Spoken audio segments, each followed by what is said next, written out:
Oi, sexto ano, boa tarde. Na realidade é boa tarde, porque apesar de vocês terem aula de manhã quando estão na escola, eu tô gravando hoje à tarde. Não gosto muito não, prefiro gravar de manhã, mas não deu para gravar de manhã, então vamos, né? O importante é gravar a aula e vocês aprenderem, tá bom? Então vamos lá. Na aula passada, eu passei os exercícios do livro, certo? Sobre o capítulo de atmosfera, né? Da atmosfera. E hoje, então, nós vamos à correção, tá? Se porventura vocês ouvirem algum latido, ou virem alguma cachorrinha passar por aqui, não se preocupem, tá? Que eu tô com as minhas duas cachorrinhas aqui no quarto hoje, eu gravo no meu quarto, né? E tô com elas aqui no quarto e pode ser que elas passem, mas não vai atrapalhar em nada, tá bom? Então vamos lá. Abra um livro na página 45, por favor, pra gente começar a correção. Lembrando sempre que vocês vão receber essa correção, né, em forma de documento também. Então, se vocês não conseguirem pegar alguma resposta aqui na videoaula, vocês podem ficar tranquilos que no documento vocês vão ter as respostas lá todas direitinhas. E se tiverem alguma dúvida, é só entrar em contato pela plataforma. Eu sei que parece repetitivo, mas é sempre bom a gente lembrar, né? Pode ir na plataforma e tirar dúvida de alguma questão, de repente, a minha tá parecida, mas não tá igual, será que tá certo, será que tá errado? Vocês podem ir lá e tirar dúvida, tá bom? Então, vamos. Página 45, investigue. O ar atmosférico é uma complexa mistura de gases, entre os quais merecem destaque o nitrogênio, o oxigênio e o gás carbônico. Qual é o papel desempenhado por esses gases em relação à sobrevivência das espécies que habitam o nosso planeta? Bom, então vamos lá. Nitrogênio é fundamental para a sobrevivência de todos os seres vivos, pois participa da composição de substâncias orgânicas como as proteínas e o DNA. Tá? Na realidade, nós, seres humanos e os demais animais, a gente só consegue aproveitar, absorver o nitrogênio em forma de nitrato e nitrito, e os vegetais também. Então, o que acontece? As bactérias, algumas bactérias, elas captam o nitrogênio do ar, transformam em nitrato e nitrito e fixam o nitrogênio em forma de nitrato e nitrito no solo. Esse nitrogênio em forma de nitrato e nitrito, ele é absorvido pelas plantas. O animal que é herbívoro, que se alimenta só de vegetais, ele vai ter acesso a esse nitrogênio na forma de nitrato e nitrito, ingerindo essas plantas. O animal que é carnívoro, que só se alimenta de carne, como é que ele vai ter esse acesso? Se alimentando de outros animais que são herbívoros. Porque esses animais herbívoros já ingeriram esse nitrogênio em forma de nitrato e nitrito das plantas. E quando um animal carnívoro ingere um animal herbívoro, ele consegue captar esse nitrato e esse nitrito também, que vai estar presente na carne do animal herbívoro. E o onívoro das duas formas, tanto diretamente das plantas como ingerindo a carne de animais, né? Que o onívoro é aquele que come tanto carne quanto vegetal. Então ele vai absorver, vai adquirir esse nitrato e esse nitrito das duas formas. Ah, professor, e como é que ele volta para a natureza? Né? Porque é um ciclo. Ele volta para a natureza a partir do momento que você tem a matéria orgânica. Né? O que seria a matéria orgânica? Vegetais e animais, incluindo o ser vivo, mortos. O que vai acontecer? À medida que esses animais e esses vegetais eles morrem, As bactérias decompositoras, né, que decompõem matéria orgânica, elas vão transformar esse nitrato em nitrito novamente em nitrogênio. E esse nitrogênio retorna para a atmosfera. Então, é assim que o nitrogênio retorna para a atmosfera. É claro que isso daí é um ciclo e isso acontece a todo tempo. Tanto ele sendo fixado no solo como nitrato e nitrito, como ele retornando para a atmosfera na forma de nitrogênio. Então, vamos lá. Oxigênio é empregado nos processos respiratórios, eu acho que esse é bem fácil, né? Todo mundo sabe, da maioria dos seres vivos, exceto alguns tipos de bactéria. Existem bactérias que a gente chama de anaeróbias. Essas bactérias, elas não fazem uso do oxigênio para respirar, tá? Por isso a gente fala para tomar muito cuidado com a questão do enlatado, né? Porque essas bactérias, elas conseguem, não sempre, claro, graças a Deus a gente tem que acreditar que a forma de, o processo do enlatado é uma coisa segura, mas, como tudo na vida pode ter falha, pode sim uma bactéria anaeróbia conseguir entrar ali, se multiplicar, produzir toxina, e a pessoa ingerir aquele enlatado, ela vai ingerir nem a bactéria, porque a bactéria, quando entra em contato com o ar, ela morre. Mas vai ingerir a toxina, né? E essa toxina pode causar algumas doenças. Tá? Não é para ninguém aqui deixar de comer enlatado, ficar neurótico, ficar preocupado. É só estar sempre ligado de não comprar lata amassada, lata estufada, fora da validade, né? Não é legal, tá, gente? Porque a lata, por exemplo, quando ela tá amassada, esse amassado da lata pode ter um fragmento, um furinho bem mínimo que a gente não consiga ver, mas que a bactéria tenha conseguido entrar. Então, não é legal comprar lata amassada, nem lata estufada, nem fora da validade, tá? Não vale a pena. Vamos lá, então. O oxigênio, então, voltando aqui, é empregado nos processos respiratórios da maioria dos seres vivos, exceto alguns tipos de bactéria, além de ser um importante componente de substâncias como proteínas e outras moléculas orgânicas. Gás carbônico.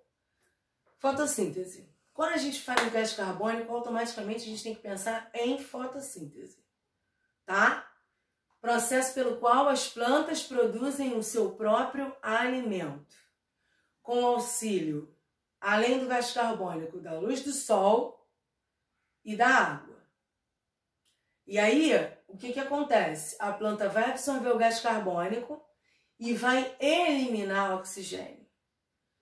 Prestem atenção que existe uma diferença entre fotossíntese e respiração. Muita gente aprende de forma errada que fotossíntese é a respiração das plantas. Não é. Fotossíntese é o processo pelo qual a planta produz seu próprio alimento. A respiração, ela é comum a quase todos os seres vivos. Vamos pensar em vegetais e animais, tá? Porque quando a gente pensa em bactérias já é um pouco diferente. Vegetais e animais, quando respiram, eles absorvem o oxigênio e eliminam o gás carbônico. Tanto os vegetais quanto os animais, tá? Então, se liguem nisso, fotossíntese não é respiração da planta. A fotossíntese é o processo pelo qual a planta produz o seu próprio alimento. E ela só acontece de dia também? Não, também é uma coisa muito errada. Na realidade, existem duas fases, separando grosseiramente, da fotossíntese. A fase 1, que é de dia, que é quando ela consegue captar esses raios solares, e a fase 2, que é à noite. Tá? É claro que a maior parte do processo ocorre de dia, mas esse processo ele se finaliza à noite. Muitas vezes a gente vê, a fotossíntese é só de manhã, é só de dia. Não, não é. Tá? É que a maior parte do processo é de dia por causa dos raios solares, mas a planta ela consegue captar essa energia dos raios solares e consegue armazenar, tá? Então, continuando aqui. fotossíntese, então, gás carbônico, e também participa da regulação do equilíbrio térmico do planeta. Efeito estufa natural. Porque é uma coisa também importante de se saber. O efeito estufa, na realidade, ele precisa acontecer. Se a gente não tivesse, a Terra à noite esfriaria de uma tal forma que todo mundo morreria, porque a temperatura ela ia despencar de uma maneira tão abrupta, né? Ia ficar negativa, tá? Ela ia ficar negativa e aí ia congelar tudo e todo mundo ia morrer. Então esse efeito estufa natural que mantém o calor, né, dos raios solares, a Terra recebe os raios solares pela manhã, né? Recebe esse calor do Sol e esse calor ele fica retido graças ao efeito estufa natural, tá? Então esse efeito estufa ele é necessário. O problema é que à medida que aumenta o buraco na camada de ozônio, mais raios solares sem proteção incidem diretamente no planeta. Só que com a poluição eles não conseguem esses raios eles não conseguem voltar totalmente para a atmosfera, retornar para a atmosfera. E aí você tem um aumento do efeito estufa e, consequentemente, o aquecimento global. Isso que não é legal, tá? É esse aumento do efeito estufa. O efeito estufa ele precisa acontecer. O que não pode acontecer é esse aumento. Porque aí esse aumento ele vai causar o aquecimento global e o aquecimento global vai gerar uma série de catástrofes, né? Que a gente, algumas já está, infelizmente, até vendo. Derretimento das geleiras, né? E outras coisas mais, tá? Até o aumento de doenças por conta de vírus e bactérias que não é o caso do coronavírus, que ainda não está bem estudado, mas esse novo coronavírus, né? Mas outros vírus e outras bactérias que se adaptam muito bem a altas temperaturas. E se a temperatura tivesse mais amena, já não se desenvolveriam com tanta facilidade, tá? Bom, página 48. Investigue. O avanço tecnológico nos possibilitou obter evidências mais concretas em relação ao formato do planeta, como as fotografias obtidas por satélites e telescópios espaciais. Pesquise outros fatos que demonstrem a esfericidade da Terra. Vamos lá então. Aqui, ó, tá vendo? Sugestão de resposta. Não necessariamente vai ser essa resposta, só essa resposta é certa. Por isso que eu digo, tirem suas dúvidas, tá bom? Sem problema. Espera-se, aí aqui tá até assim, porque na realidade essa resposta ela é pega do meu livro, né? Ela vem do meu livro do professor, tá? Que os alunos citem e expliquem sucintamente fatos como isso. Vocês não vão nem copiar no livro de vocês. Vocês vão colocar o quê? Para quem não colocou nada, para quem colocou errado, né? A existência de vários fusos horários, diferentes durações de dia e noite, a circunnavegação realizada desde o século XVI, a observação de diferentes estrelas e constelações a partir de pontos distintos da crosta terrestre, tá? Isso, na realidade, é o quê? Uma sugestão de resposta. Tem 1001 outras respostas que podem ser dadas aqui. Então, se vocês acham que a resposta de vocês está correta, mas não tem certeza, manda lá na plataforma a resposta de vocês que eu falo se está certo ou errado, beleza? Página 51. Exercite sua memória. Desculpa aí, gente, pelo barulhinho, tá? É a minha cachorrinha mais nova, ela é muito levada. Vamos lá, então. Número 1. Exercite sua memória, página 51. Número 1. Faça a associação correta. Vivemos nesta camada e nela ocorrem fenômenos como furacões e ciclones. B. Camada importante para os meios de comunicação por refletir ondas de rádio. C. Nesta camada encontramos o ozônio, gás importante, pois filtra a radiação ultravioleta do Sol. D. Camada mais alta da atmosfera, nela quase não há ar. E. camada onde chegam os balões meteorológicos e onde ocorrem as estrelas cadentes. Então vamos lá, troposfera, letra A, não era para marcar, tá, gente? Era para correlacionar, ou seja, a coluna de cima com a coluna de baixo. No livro de vocês eu acho que está uma do lado da outra, se não me falha a memória. Não tenho certeza agora, mas de qualquer maneira dá no mesmo, tá? Para correlacionar uma coluna com a outra. Troposfera, letra A, estratosfera, letra C, mesosfera, letra E, termosfera, letra B e exosfera ou exosfera, como preferirem chamar, letra D de dado. Número 2. Na termosfera existem muitas partículas carregadas de eletricidade, chamadas íons. Qual é a importância desses íons para a vida dos humanos? Graças à existência de seus íons, essa camada é capaz de transmitir o quê? Ondas de rádio, propiciando assim para o ser humano mecanismos de comunicação que se baseiem nesse fenômeno. Graças a essa camada que a gente tem acesso ao rádio, que foi o primeiro, né, meio de comunicação. Ele veio muito antes da televisão, né? Página 52, Ciência Prática. Número 1. Para facilitar o estudo da atmosfera, é comum sua divisão em camadas, de acordo com suas características e sua composição. Atualmente são conhecidas 5 camadas atmosféricas. Sobre a camada troposfera, é correto afirmar que, essa é de marcar, né? Resposta correta, letra C. Nela a temperatura diminui à medida que a altitude aumenta, né? Então, vamos pensar, o que quer falar com isso, né? Estou aqui no Brasil, a temperatura é o quê? Relativamente alta. Se eu pensar em sair daqui para o Polo Norte, nossa, né? Eu tenho um aumento da altitude e uma diminuição da temperatura. É isso aí, tá? À medida que você se afasta do trópico, da linha do Equador, tá?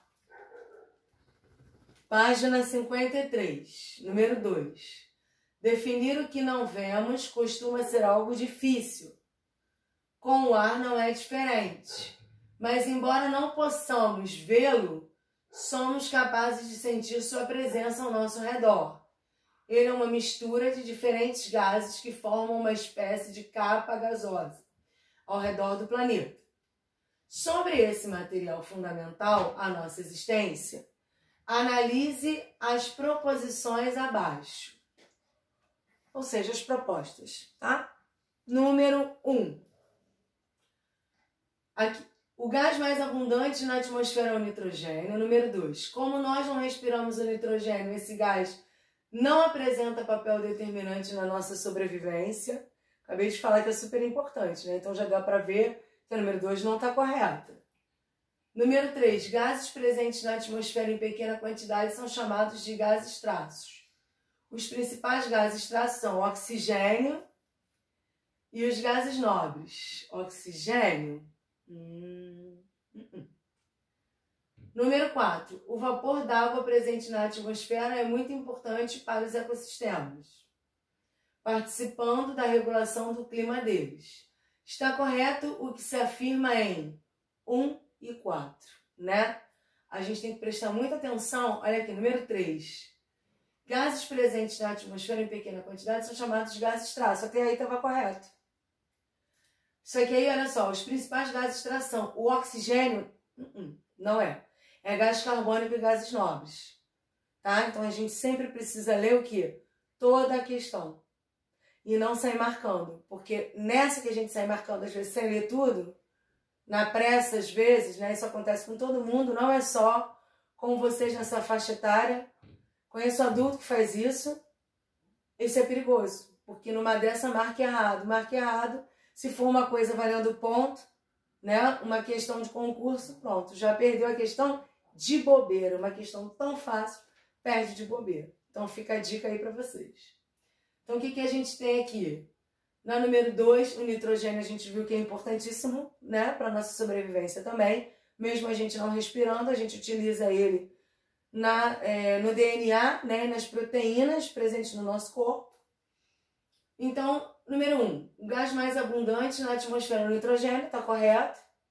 E número 4, o vapor de água presente na atmosfera é muito importante para os ecossistemas, participando da regulação do clima deles, com certeza. Está correto o que se afirma em 1 e 4, letra B, tá bom? Número 3, a atmosfera terrestre é fundamental para a existência de vida em nosso planeta. Sem atmosfera, a vida não seria possível, pois ela, letra D, contribui para manter a temperatura terrestre em níveis que permitem a vida.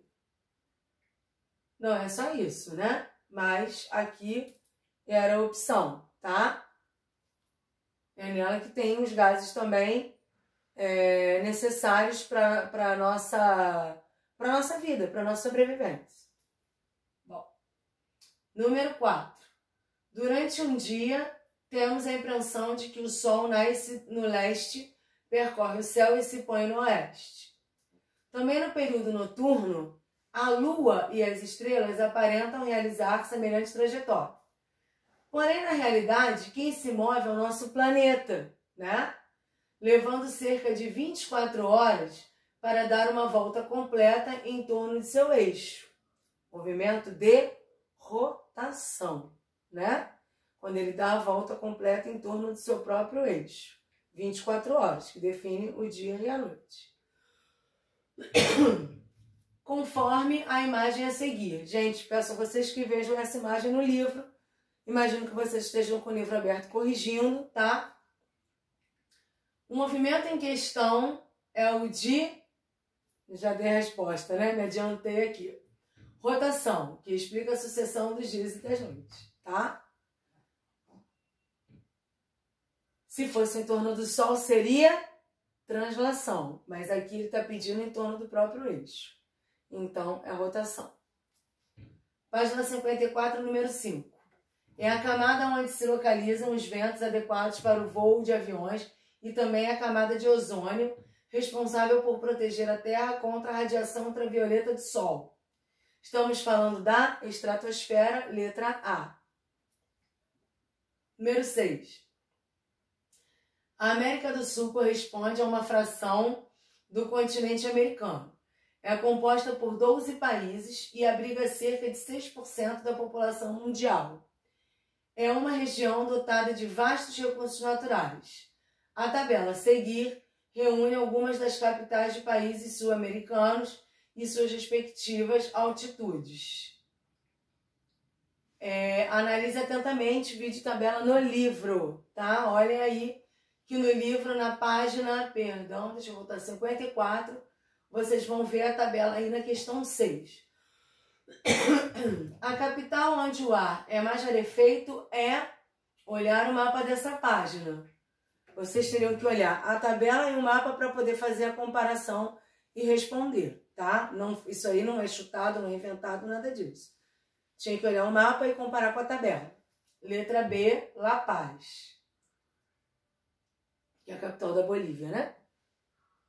Número 7.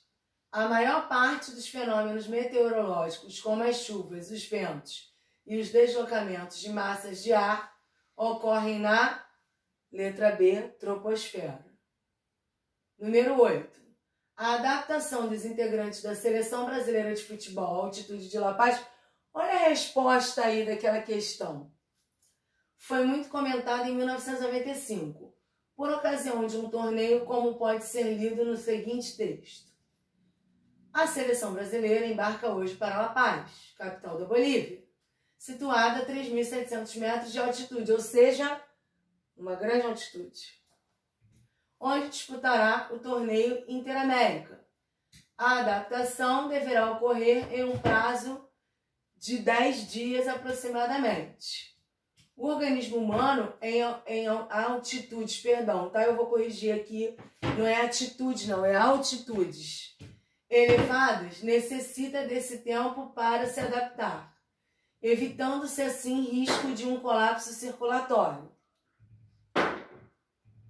A adaptação da equipe foi necessária principalmente porque a atmosfera de La Paz, quando comparada à das cidades brasileiras, apresenta, vamos lá, resposta, menor pressão e menor concentração de oxigênio. Isso por quê? Porque a altitude é maior. À medida que aumenta a altitude, você tem aí uma menor pressão e uma menor concentração de oxigênio, tá? Página 55. Número 9. É a camada de ar mais próxima da superfície terrestre com altitude média de 15 km. Nela concentra-se a maior parte dos gases atmosféricos, cerca de 80%, e formam-se ventos, nuvens, chuvas, neve, tempestades, raios e trovões. A camada em questão é, novamente, troposfera, letra C. E número 10, nossa última questão. Apolo 11 foi a quinta missão espacial tripulada do programa Apolo e a primeira a conseguir levar o homem à Lua. A aterrissagem em solo lunar ocorreu no dia 20 de julho de 1969. Após o pouso na Lua, o módulo de comando retornou à Terra 4 dias depois. A sequência correta em que a nave atravessou as camadas atmosféricas durante o trajeto de retorno até atingir o solo terrestre foi letra A, né? Por quê? Porque se foi a Lua, saiu da atmosfera terrestre, né? Então, na realidade, quando ela retornou, ela passou primeiro pela exosfera ou exosfera, como quiserem chamar, termosfera, mesosfera, estratosfera e, por fim, troposfera, que é a camada que nós estamos, tá? Só uma perguntinha, né? Só bem curioso, não querendo causar polêmica, mas por que o homem depois nunca mais pisou na Lua, né? Ou será que pisou e não televisionaram? Não sei. Fica aí para vocês pesquisarem e sanarem essa curiosidade e, se puderem, me deem um feedback, me deem uma resposta. Pesquisem aí e me deem uma resposta, tá bom? É isso por hoje. Beijo grande. Tô com muita saudade de vocês. Mas, por enquanto, a gente tem que fazer essas videoaulas, que é um prazer para mim, mas claro que eu preferia estar juntinho de vocês em sala de aula. Qualquer dúvida, gente, só ir lá na plataforma, tá bom? No Google Classroom, né? E mandar a dúvida que eu respondo, tá? Obrigada aí. Espero que tenham gostado.